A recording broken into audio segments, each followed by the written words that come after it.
울려라. 나는 안녕하세요 여러분. 고대 유령 이야기 채널에 오신 것을 환영합니다. 제 채널에서는 여러분이 침대에서 편히 쉬시거나 일하실 때 즐기실 수 있는 흥미진진한 동화들을 공유합니다. 재미있거나 신비로운 이야기가 있으시면 댓글로 남겨주세요. 어떤 이야기든 환영합니다. 더 많은 신비로운 이야기를 들려드릴 수 있도록 제 채널의 좋아요와 구독 부탁드립니다. 오늘은 외로운 북소리에 얽힌 이야기를 들려드리겠습니다. 조선 숙종연간 역법에서조차 불길하다고 적힌 해가 있었다. 그 해는 윤달이 2번 겹쳤고 봄과 여름의 경계가 무너져 벼는 여물지 않았으며 전염병도 아닌 기이한 열병이 마을을 오갔다. 사람들은 그 해를 이름으로 부르지 않았다. 다만 북이 잠들지 않은 해라고 낮게 속삭였을 뿐이었다. 윤달이 끝나가던 음력 7월, 한성에서 남쪽으로 사흘 떨어진 청곡현에 하급 군서준 슈를 정리하는 서리 하나가 부임해 왔다. 이름은 이연. 양반의 족보에 이름이 올라있기는 했으나 아버지는 죄를 뒤집어쓰고 귀양지에서 죽었고 어머니는 이름 없는 무덤으로 사라진 지 오래였다. 그는 벼슬길과는 거리가 먼 기록을 베끼고 봉인을 찍는 일로 하루를 보내는 사람이었다. 이연이 청곡현으로 오게 된 이유는 간단했다. 그 고을의 군영 문서 중 일부가 불에 그을렸고 그 시기가 옛 부경, 베이잉의 해체 시기와 맞물린다는 것이었다. 상부에서는 쓸데없는 소문을 잠재우라는 말과 함께 그를 내려보냈다. 죄인의 아들, 연줄 없는 서리. 일이 틀어져도 누구 하나 보호해주지 않을 인물이었다. 그가 청곡현에 도착한 날은 마침 전몰 장병들을 위한 제향이 열리기 하루 전이었다. 형암은 제사를 앞두고 얼굴이 잿빛이었고 군졸들은 이유 없이 북을 닦고 또 닦았다. 북채는 제자리에 있었으나 아무도 그것을 쥐려하지 않았다. 이 고을은 예전 전쟁터였습니까? 이연의 물음에 형암은 잠시 말을 고르다 낮게 대답했다. 전쟁은 끝났지요. 하지만 북은 아직 돌아가지 않았습니다. 그 말이 무슨 뜻인지 이연은 그때는 알지 못했다. 청곡현 북쪽 산줄기가 끊어지는 곳에 옛 부경터가 남아있었다. 지도에는 빈 땅으로 표시되어 있었으나 실제로는 아무도 그곳을 밟지 않았다. 풀은 자라지 않았고 흙은 늘 눅눅했다. 마치 땅 속에서 무엇인가 숨 쉬는 듯 발을 디딜 때마다 낮은 울림이 전해졌다. 그곳에는 규칙이 있었다. 해가 지면 들어가지 말 것, 북을 흉내내는 소리를 내지 말 것, 부경 안에서 자신의 이름을 부르지 말 것, 이 규칙들은 문서에 적혀 있지 않았다. 다만 노인들의 입에서 술기운 섞인 속삭임으로 전해질 뿐이었다. 이연은 서리로서 해야 할 일을 했다. 불에 탄 군적을 정리하고 병사들의 이름을 다시 적어 내려갔다. 그런데 이상한 점이 있었다. 전사자 명부 중 일부는 이름이 없었다. 빈칸이 아니라 분명히 지웠다가 다시 긁어낸 흔적. 종이는 얇게 찢겨 있었고 먹은 번져 있었다. 왜 이름을 지웠습니까? 이연의 질문에 노군 하나가 고개를 저었다. 이름을 적으면 부른 것이 됩니다. 그는 더 묻지 않았다. 이 고을의 사람들은 질문을 싫어했다. 아니, 질문이 아니라 호명을 두려워했다. 청곡현의 밤은 이상하리만치 조용했다. 개가 짖지 않았고 벌레 소리도 없었다. 대신 자정이 가까워질 무렵이면 어디선가 둔탁한 울림이 들려왔다. 쿵, 쿵. 일정하지도 일정하지 않다고 하기에도 애매한 소리였다. 북소리라고 하기에는 너무 멀고 천둥이라기에는 하늘이 맑았다. 이연은 처음에는 그것을 자신의 착각이라 여겼다. 하지만 사흘째 밤 그는 분명히 들었다. 자신의 방마루 밑에서 땅을 타고 전해지는 울림을. 그날 밤 그는 꿈을 꾸었다. 안개 속에서 군사들이 서 있었다. 얼굴은 없었고 갑옷만 남아 있었다. 그들 앞에는 커다란 전쟁북이 있었으나 북면은 찢겨 있었고 피가 말라붙은 자국이 겹겹이 남아 있었다. 북채는 없었다. 그런데도 북은 울렸다. 쿵, 쿵. 그 소리에 맞춰 군사들의 목이 동시에 돌아왔다. 그들이 입을 열었을 때 목소리는 하나였다. 이름을 돌려라. 이어는 식은땀에 젖어 눈을 떴다. 방 안은 고요했으나 북소리는 여전히 땅속에서 울리고 있었다. 다음 날 마을에 이상한 일이 생겼다. 갓난아이가 태어났는데 울지 않았다. 숨은 쉬고 있었으나 눈을 뜨지 않았고 울음소리도 내지 않았다.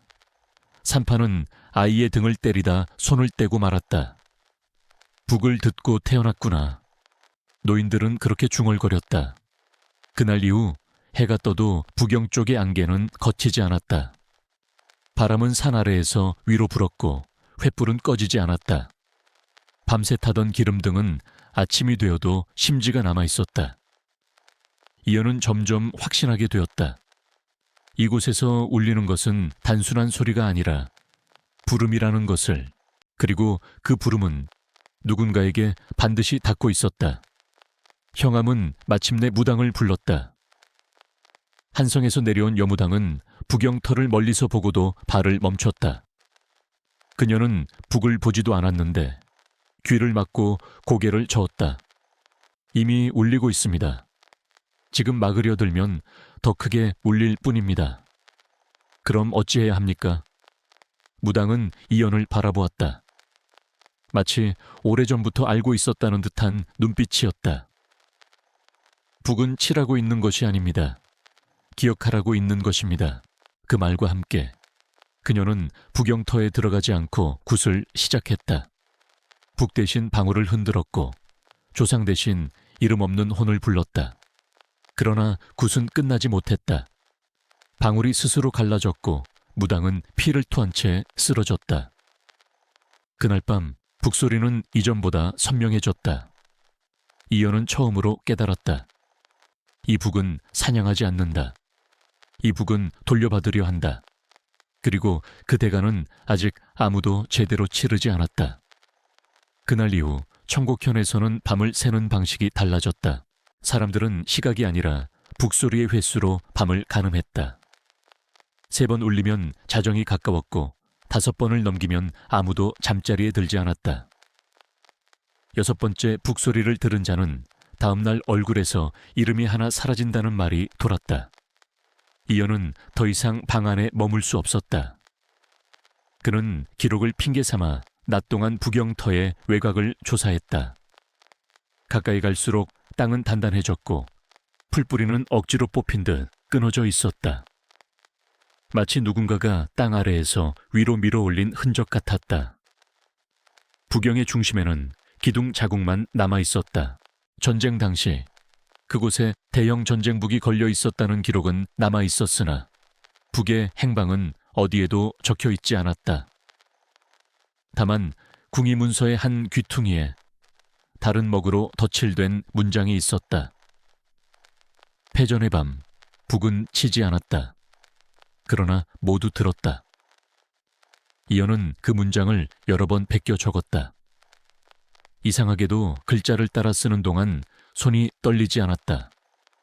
오히려 익숙했다. 마치 오래전부터 알고 있던 문장을 다시 쓰는 기분이었다. 마을의 노인 중 하나가 밤중에 미쳐 날뛰기 시작했다. 그는 평생 북영 근처에도 가지 않던 사람이었다. 그런데 그날 밤 그는 맨발로 밖으로 뛰쳐나가 소리쳤다.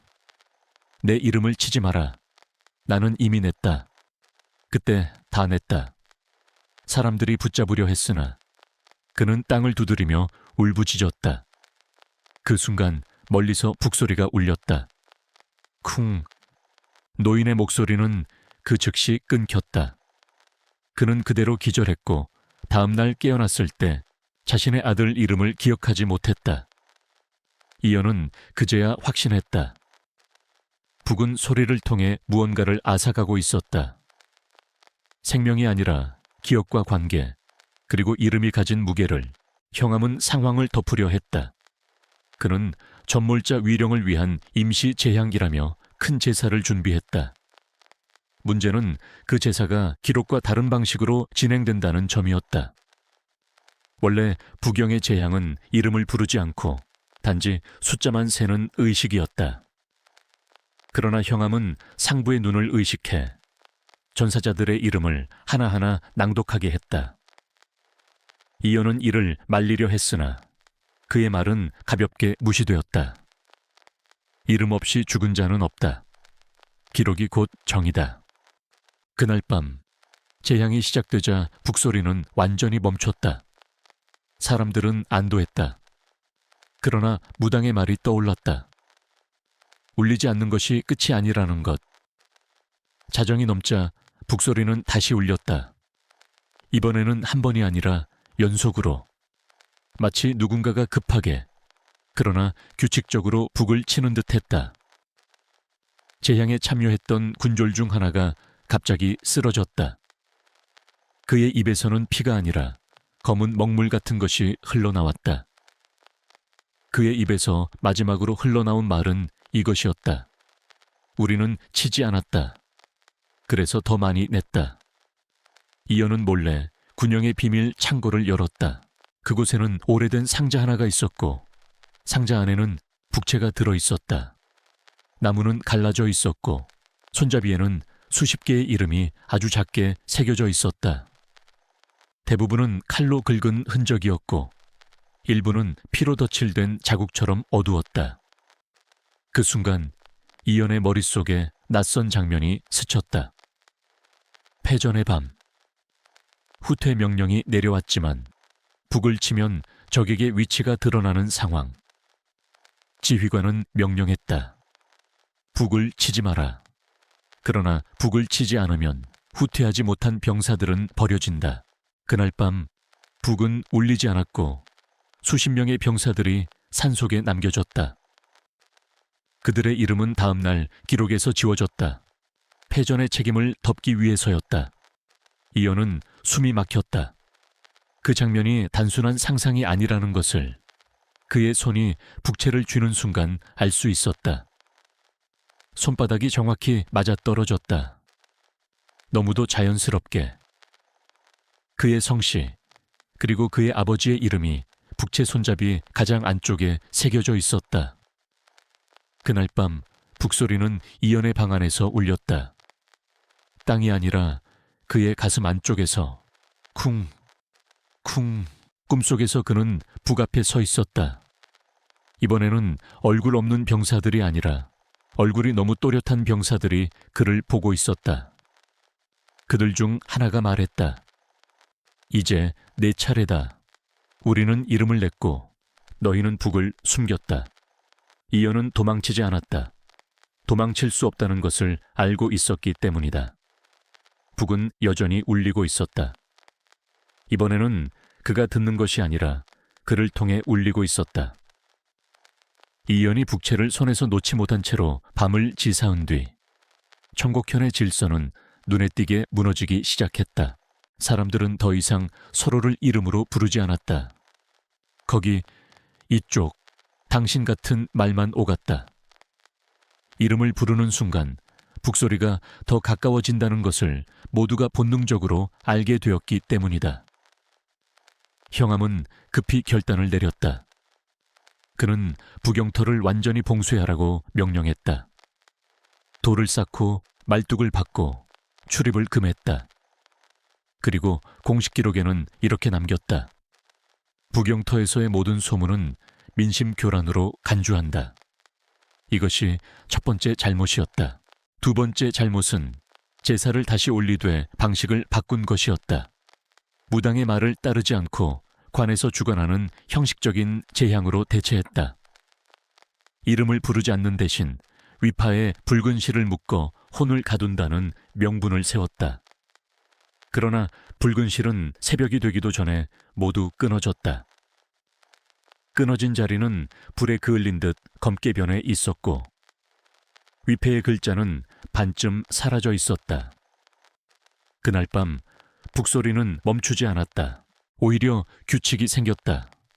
해가 완전히 지고 난 뒤 정확히 12번, 한 번 울릴 때마다 마을에서는 무언가가 사라졌다.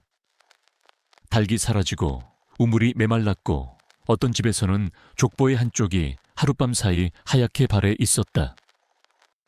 이연은 비밀 창고에서 더 많은 문서를 찾아냈다. 찢긴 군적 사이에 끼워진 얇은 죽간 하나.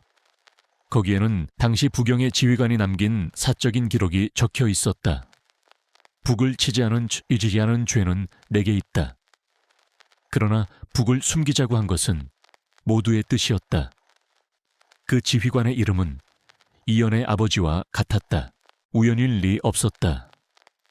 그 순간 이연은 깨달았다. 자신이 이곳으로 보내진 것이 징계도 우연도 아니라는 것을. 돌려받아야 할 사람의 혈통이었기 때문에 이곳으로 불려온 것이었다. 북채를 쥔 손이 저절로 움직였다. 이연은 부경터로 향했다. 봉쇄된 돌담은 이미 무너져 있었고 그 안쪽에서는 안개가 아니라 사람의 숨결 같은 것이 오르내리고 있었다. 그는 북에 있던 자리에 섰다. 아무것도 없었지만 그는 분명히 느꼈다. 보이지 않는 북면, 보이지 않는 가죽, 그리고 수십 명의 손길이 그 위에 겹쳐져 있다는 것을. 이연은 북을 치지 않았다. 대신 북채를 땅에 내려놓고 낮게 말했다. 이름을 숨긴 자들은 이미 죽었습니다. 남은 것은 기록뿐입니다. 그 순간 북소리가 멈췄다. 완전히가 아니라 숨을 고르는 듯한 정적이었다. 정적은 오래가지 않았다. 이번에는 사람의 목소리가 섞여 울렸다. 군사들의 음성이 겹쳐진 낮은 합창. 그들은 같은 말을 반복했다.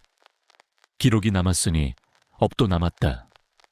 형암의 집이 불탔다. 불은 번지지 않았고 오직 형암의 서재만 태웠다.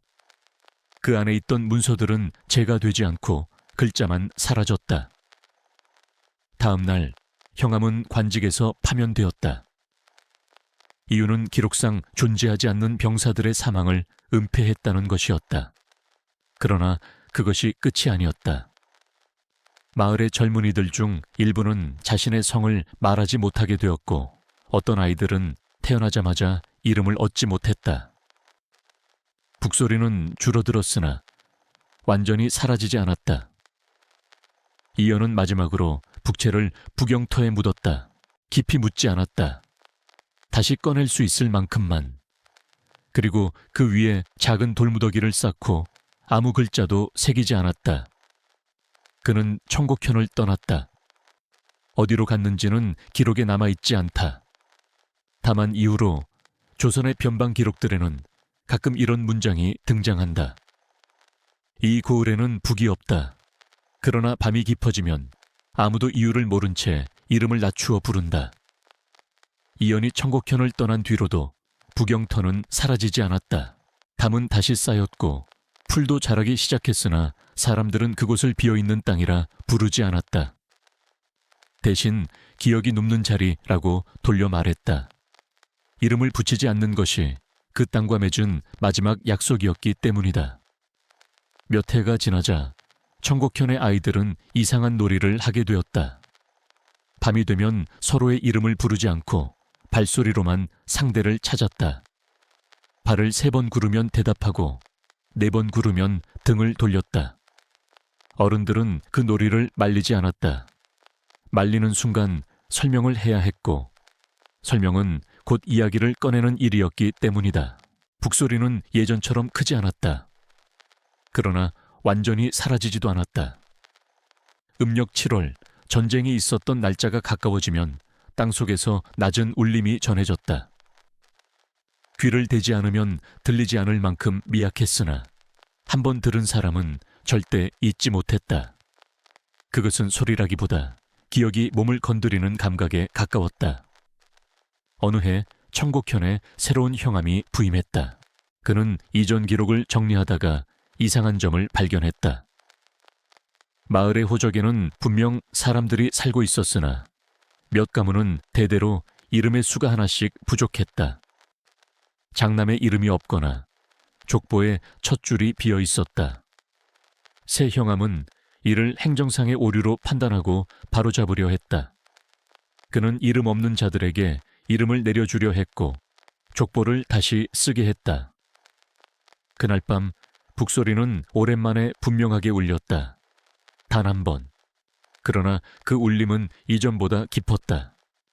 다음 날 형함은 병을 얻었다. 그는 사람의 얼굴을 보고도 이름을 떠올리지 못했다. 심지어 자신의 이름조차 입 밖으로 내지 못했다.